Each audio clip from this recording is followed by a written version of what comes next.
Bonjour à tous, j'espère que vous allez bien. Aujourd'hui, je reviens pour vous présenter ma pile à lire format poche que j'ai depuis, pour certains, de nombreuses années. J'en ai plus d'une vingtaine, donc je me suis dit que j'allais vous présenter ça en plusieurs fois pour pas que les vidéos soient trop longues. Donc tout d'abord les poches et ensuite les grands formats. J'ai mélangé les SP et les non SP. C'est vraiment tous les livres de poche que je souhaite lire. Il y en a que j'ai dédicacé, enfin bref. Je vous ferai pas par contre de résumé de chaque roman parce que voilà, j'ai pas envie que la vidéo dure 6 plombes. Voilà, je vous dirai s'il me donne envie ou pas, si j'hésite à les lire et comme ça vous pourrez me donner vos avis. Comme d'habitude, je m'excuse pour les canaris qui sont en pleine forme. Tant mieux, parce que la fois qu'ils n'étaient pas en pleine forme, ça va coûter plus cher en vétérinaire qu'en leur achat. Mais voilà, on les aime, c'est comme ça. Donc tout d'abord, j'ai D'un commun accord de Sophie Jomain aux éditions Charleston. Donc c'est la suite de Chère jeune femme avisée. C'est une saga en 3 tomes. Celui-là, c'est le 2e tome. J'avais beaucoup aimé le tome 1 et j'avais qu'une envie, c'était de lire le tome 2. Mais je ne sais pas pourquoi, je n'arrive pas à me lancer dedans. Mais voilà, ça ne sera tardé. Ensuite, j'ai Les héritières de Lowenhof de Karina Baumann. Donc, c'est aussi un tome 2. Je suis pas beaucoup saga. Pourtant, là, je me rends compte que j'ai quand même quelques sagas en cours. Et donc, ça, c'est le tome 2. J'avais adoré le tome 1. Et donc là, on va suivre Mathilda. Donc, c'est pas mal d'années après le tome 1. Je dirais une vingtaine d'années, peut-être, un peu plus. Donc, voilà, j'ai hâte de le lire. Je fais juste une petite parenthèse, je vous présente que les livres qui étaient dans ma pile à lire fin 2023. J'ai reçu pas mal de livres déjà en format poche en 2024, mais pour moi cela c'est pas l'urgence, donc je vous les présente pas tout de suite. Ensuite, ça c'est le tome 2 de Quand la vie s'en mêle. Donc là, c'est Valentine de Lucie Castel.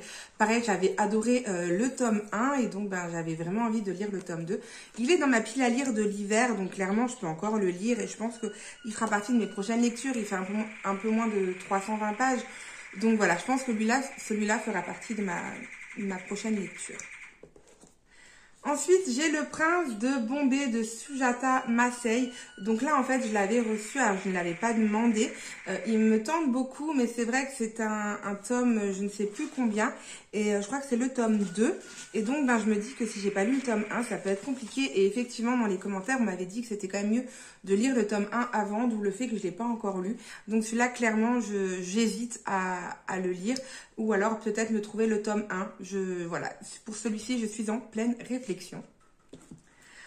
Ensuite, j'ai L'Ange de Marshmallow Hall de Lucinda Riley, qui est dans ma pile à lire depuis très longtemps. Donc, il est sorti en 2018. Ça doit faire à peu près autant de temps qu'il est dans ma pile à lire.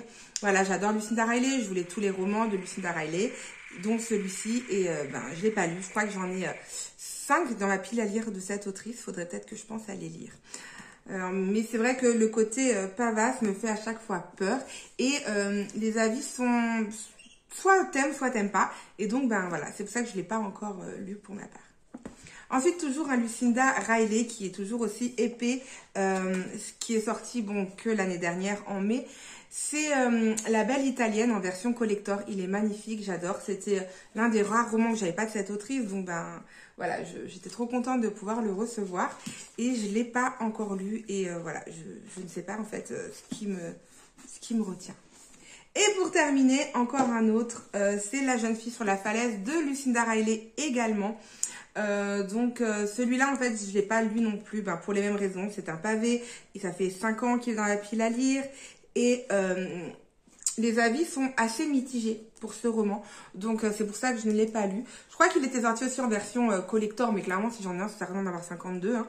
Donc, voilà, c'est les 3 romans de cette autrice qu'il faudrait que vraiment je lise prochainement. Ensuite, j'ai un livre que mon mari m'avait offert. On n'était pas encore mariés à l'époque. Je crois que je venais de commencer sur Booktube, donc ça va faire au moins 8-9 ans. Il s'agit de Fanny Flagg, Miss Alabama et ses petits secrets. Pareil, depuis, j'hésite à l'enlever de ma pile à lire parce qu'il m'attire plus beaucoup. Mais à chaque fois que je me dis hop, je le vire, je regarde quand même le résumé en me disant ah, et en fait, ça a l'air super sympa. Le résumé me tente énormément. Mais je ne sais pas pourquoi je n'arrive pas à le sortir de ma pile à lire. Pourtant, il fait 440 pages, donc ça se lit quoi, mais je sais pas pourquoi, celui-là, je n'arrive pas à le sortir. Celui-là, je l'ai trouvé à Emmaüs. À la base, je vais souvent dans les Emmaüs, dans les broquineries, tout ça, pour ma boutique en ligne. Donc, je cherche des livres vraiment pas chers pour les vendre vraiment pas chers. J'adore fouiller. Et en fait, ben, je me le suis gardé pour moi. Et vous verrez qu'il y en a 2-3 en fait que je me suis gardé pour moi. Donc, c'est La Faiseuse d'étoiles de Mélissa d'Acosta aux éditions Le Livre de Poche. Donc, il est sorti l'année dernière. Celui-là, je pense que je vais lire très rapidement. Il y a en mois de février, souvent, il y a une sorte de challenge, c'est lire que des petits livres. Donc, celui-là, il fait moins de 200 pages. Donc, je pense que je le lirai en février. Je pense que ça sera mon challenge. Ensuite, celui-là aussi, je l'ai trouvé à Emmaüs et je me suis dit que je voulais d'abord le lire avant de le vendre. C'est Le Tatoueur d'Auschwitz, donc l'histoire vraie d'un homme et d'une femme qui ont trouvé l'amour au cœur de l'enfer. Voilà, c'est vrai qu'il y a des périodes où j'aime beaucoup lire ce genre de romans et d'autres moins. Là, j'ai lu Le Chant du Rossignol il n'y a pas longtemps, donc je vais faire une petite pause avec la Seconde Guerre mondiale parce que ça me fait toujours beaucoup de mal, en fait, ces romans. J'arrive pas à me rendre compte de l'horreur de l'être humain. Donc voilà, mais j'ai quand même envie de le lire, je suis curieuse. Toujours, je crois, avec la guerre, et j'en avais entendu énormément de bien. Celui-là, je l'avais trouvé dans un marché aux puces. J'étais trop heureuse de l'avoir trouvé. Il s'agit de La Carte postale de Anne Béret.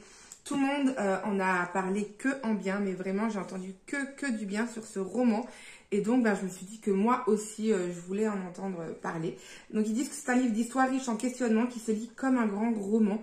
Un récit intime et profond. Il a eu 50 000 prix. Hein. Grand prix des lectrices de Elle, prix Renaudot, grand prix des blogueurs littéraires, prix littéraire des étudiants Sciences Po, le choix à Goncourt des États-Unis. Enfin voilà, je pense que ça peut être une très bonne lecture. Mais voilà, on part de nouveau à Auschwitz en 1942. Donc voilà, il faudra que je choisisse ma prochaine lecture. Je ne sais pas encore.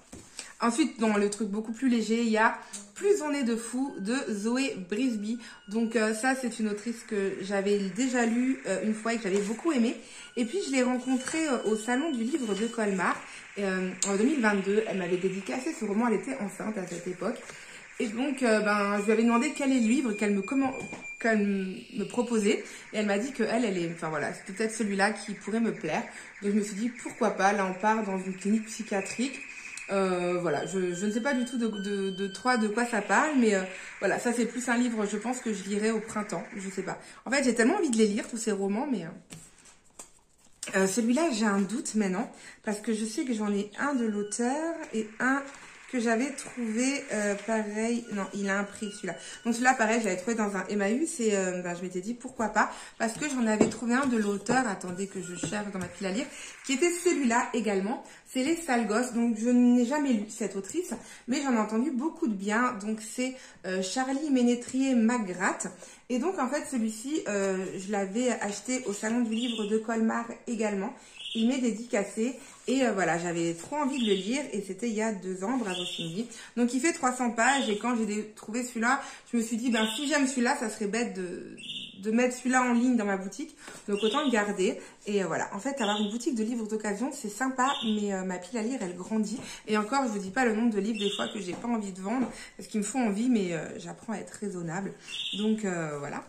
Ensuite, celui-là, il est dans la pile à lire depuis, je dirais, au moins 8 ans. On est en 2024. Allez, on va dire 7. Il s'agit de La perle et la coquille de Nadia Hachimi. Je pense que tout le monde connaît ce roman. Peut-être tout le monde ne l'a pas lu, hein, mais je sais qu'il a fait énormément parler de lui. Et c'est vrai que j'avais vraiment, vraiment envie de le lire. J'étais persuadée que ça allait me plaire. Et en fait, j'ai arrêté de lire ce genre d'histoire. Je suis plutôt passée au feel-good, au contemporain, parce que quand on a une vie un peu compliquée, on va dire, on n'a pas forcément envie encore de lire des livres qui nous bouleverse. Donc j'avais mis un peu tout ce genre là de côté, mais voilà, j'ai vraiment envie de le lire quand même et j'espère pouvoir le lire un jour. Ensuite, j'avais également pris celui-là au Salon du Livre de Colmar parce que j'hésitais entre deux. Alors, j'avais pris les deux et les deux m'ont été dédicacés. Il s'agit de Bon baiser de Copenhague de Zoé Brisby. Alors, je ne sais plus, elle m'avait dit qu'il y en avait un à lire avant l'autre. Il faudrait que je regarde la date de sortie. Elle m'avait dit que c'était mieux, en fait, de lire un et ensuite l'autre. Parce que on trouvait certains personnages d'un roman dans l'autre roman. Mais je ne sais plus lequel. Il faudra vraiment que je regarde quand je commencerai à les lire. Mais en fait, j'ai vraiment envie de me challenger. Parce que je me dis, j'ai quand même des petits bouquins. Je pourrais peut-être mois de février, me challenger, me faire... plus mon mari, il part quelques jours à Paris en février, donc je serai toute seule le soir. Donc, je vais peut-être me challenger, faire un challenge, un livre un jour. Voilà, je pense que ça pourrait être sympa. Donc, je verrai. Ensuite, il y a Le sourire des fées de Laure Manel. Donc, que j'avais trouvé d'occasion également à Leclerc. Et Laure Manel, j'aime beaucoup. Donc, je m'étais dit, pourquoi pas. J'avais lu Le craquant de la nougatine de cette autrice que j'avais bien aimé, mais sans plus. La mélodie du kangourou, par contre, que j'avais adoré. Et donc, je me suis dit, pourquoi pas lire celui-ci également. Donc, voilà, je verrai. Ensuite, celui-là, il date aussi. L'avantage quand les livres sont dédicacés, c'est qu'il y a souvent une autrice. Donc, j'ai même encore, je crois que vous l'avez présenté, mon marque-page de mon fils quand il savait pas encore colorier. J'arrive pas à lire, je dirais 2019. Donc, ça a été dédicacé par les auteurs. Donc, c'est par Sophie Jomain. Je pense que c'est à Colmar en 2019. J'avais rencontré l'autrice qu'elle est toujours à Colmar. Donc, à chaque fois, j'achète un roman de cette autrice que je me fais dédicacer. Et l'année dernière, j'ai pas pu y aller.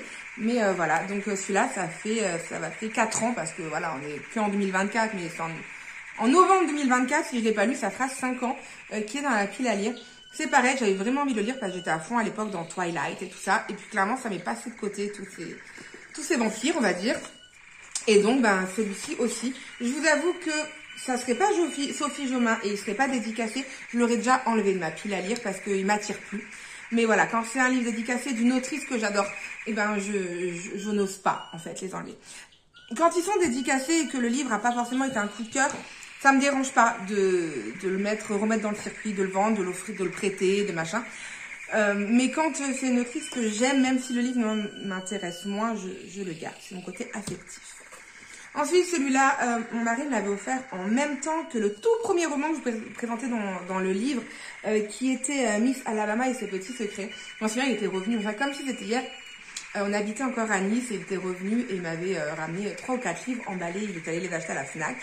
Et donc, il y avait les livres que je voulais absolument, et dont celui-là. Et voilà, depuis, il n'a toujours pas été lu. Et pourtant, il me fait envie. Vraiment, il me fait envie. Je sais que beaucoup de gens l'ont apprécié.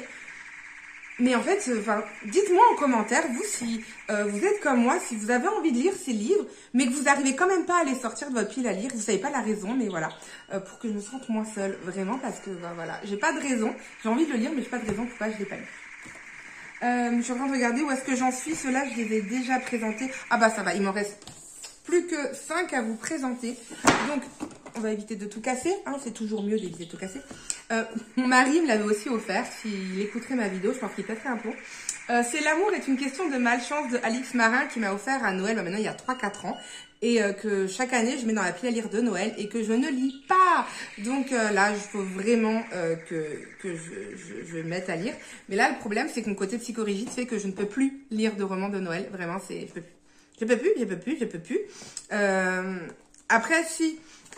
Il y a des romans, les derniers romans que j'ai lus, en fait, je pensais que c'était des romans de Noël, je vous en parlais dans mon prochain point lecture, l'un de mes prochains points lecture, mais au final, Noël est que très très peu présent, donc ça me dérange pas, mais là, je sais pas, en fait, on sait pas à l'avance si les livres sont présents, Noël est présent à fond ou pas, donc voilà. Il y a celui-ci aussi que j'avais mis dans la pile à lire de Noël, qui est Vous reprendrez bien un peu de magie pour Noël, de Karen Pont. J'adore Karen Pont, je pense que vous le savez.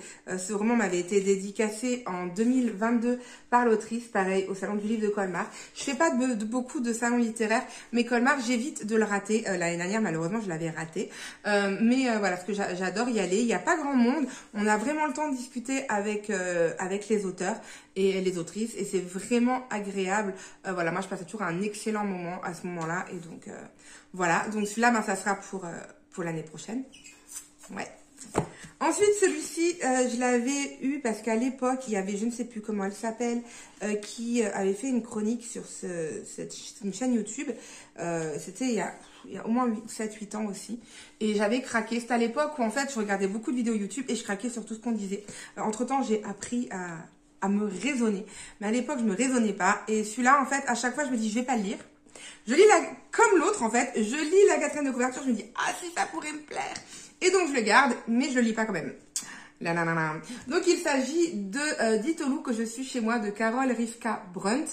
Donc on va parler du sida, d'homosexualité dans les années 87, donc ma date de naissance, en Amérique. Donc voilà, ça va être de deuil aussi. Il y a beaucoup de choses qui est dans ce roman. Je sais que beaucoup de gens, ça a été un vrai coup de cœur. Et je sais pas, en fait, moi c'est con, hein, mais la couverture m'attire pas, donc j'arrive pas à le lire et pourtant, rien qu'en vous en parlant, je me dis j'ai trop envie de le découvrir. Mais voilà. Et là, c'est les deux derniers que je garde pour mes vacances. Voilà, je vous ai dit que je suis très psychorigide dans ma tête. Et moi, en fait, quand je pars en vacances, il me faut un Virginie Grimaldi. C'est voilà, c'est un rituel que j'ai depuis des années et des années, bien avant le Covid. Et donc, là, il m'en reste deux et je ne peux pas les lire si je ne suis pas en vacances. C'est ouais, je m'auto-fatigue. Celui-là, je l'avais commencé et en fait, comme j'étais pas en vacances, et clairement, j'ai pas continué. Je ne sais pas pourquoi. Donc, je vais enlever le marque-page. De toute façon, je ne sais même plus de quoi il parle. Donc voilà. Bref, donc j'ai deux romans de Virginie Grimaldi. Il y a Tu comprendras quand tu seras plus grande et Que ne durent que les moments doux. C'est ces deux romans qui me font vraiment, vraiment envie. Mais j'attends mes prochaines vacances. Et à l'heure actuelle, je ne sais pas du tout de quoi est fait demain. Donc, je ne sais pas de quand seront faites mes prochaines vacances. Donc, je ne sais pas quand est-ce que je les lirai. Mais voilà. Et je sais que j'en ai encore d'autres qui me tentent. Celui-là, c'est mon mari qui me l'a offert pour mon anniversaire l'année dernière. Parce qu'il sait que... il y a 2 ans maintenant. Il est né en... ouais, il y a 2 ans. Parce qu'il sait que j'adore... Virginie Grimaldi. Et je crois qu'il m'en manque un ou deux, pas plus. Donc ça va, j'ai encore un petit peu de rab pour mes prochaines vacances. Après, je serai toute nue. Je pourrai plus me lire des Virginie Grimaldi. Donc voilà pour... je suis désolée, je suis un peu décoiffée là. Voilà pour ma pile à lire des formats poche. Comme je vous ai dit, j'ai encore... 2, 4, 6, 8 romans, mais je vous les présente pas parce que ça va faire redondance avec mon book haul. Je viens de les recevoir, donc c'est pas forcément une grosse urgence. Et voilà. Et maintenant que j'ai eu tout ça, bon après j'ai toujours une grande bouche hein, quand je suis devant la caméra. Je suis toujours motivée à faire plein de trucs. Et après je fais que dalle. Mais j'ai vraiment envie de me motiver pour, je pense, la première semaine de février. La semaine où mon mari part sur Paris, pour me motiver à lire et à faire un livre un jour. Vraiment, je suis motivée. Je vais essayer de regarder les plus petits livres que j'ai. Et voilà. Sur ce, n'hésitez pas vous à me dire en commentaire si vous avez lu certains de ces romans, 1, 2, 3, 4, ce que vous en avez pensé, les romans que j'hésite, si ça vaut vraiment le coup de les garder ou pas. Voilà, j'attends vos commentaires et vos réactions. Et sur ce, je fais des gros bisous, faites une bonne journée, une bonne nuit, tout ce que vous voulez et vous dis à bientôt. Ciao!